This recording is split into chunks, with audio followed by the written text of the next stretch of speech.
Hey, this is the Great Lugia, and it's time for Pokemon Rijon Adventures to go through Part 50! Yeah, this is the 50th episode, and all I have to say is, well, you were welcome. And you better be thankful. And we're gonna celebrate by doing some 2-island, 3-island, 7-island thing ripoff. And yeah, apparently, here's that douche who didn't give me Shadow Ball. Apparently he's this guy's son.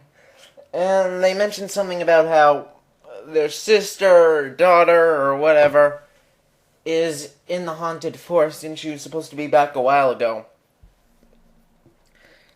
So yeah, again, I mean, yeah, this is getting to be a bit blatantly of a ripoff of all these stuff. I mean, that area in Igloo Park was based off Mount Ember, or pretty much exactly the same except for the waterfall at the end. That area in Rijon Tunnel was pretty much exactly the same as Ice Cave in 4-Island. And now there's the Haunted Forest, which looks exactly the same as Berry Forest, or at least I think it was called Berry Forest. It might have been something else. Oh wait, no, I'm pretty sure it's Berry Forest. Whatever. So yeah, you can go through now, and even if you could get through before, there's a waterfall here, so just gonna use waterfall right now and go up.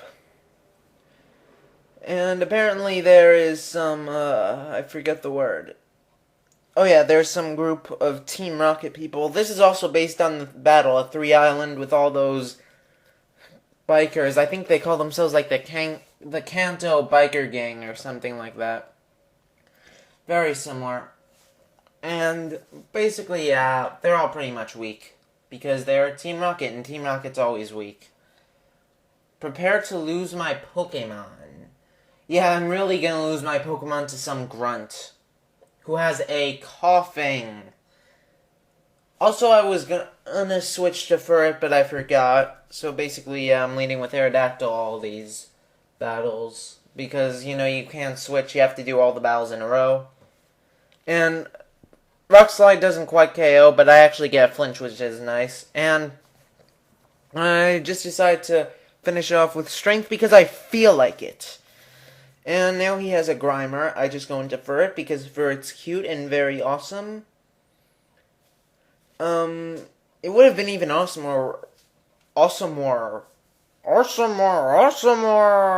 Yeah.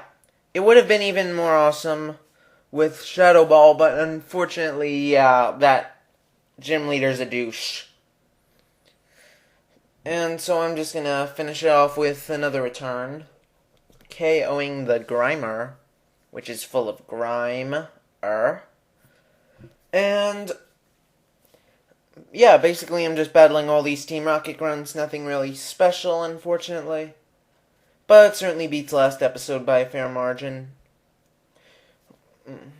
Bum bum ba bum bum bum ba bum bum ba bum bum bum ba.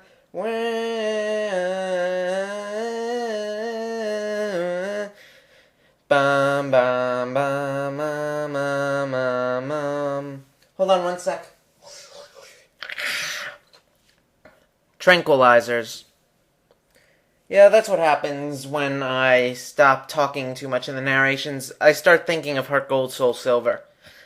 Which is, again, incredibly awesome. Easily the best Pokemon games they've ever made. I mean, even beating Gold and Silver, in my opinion.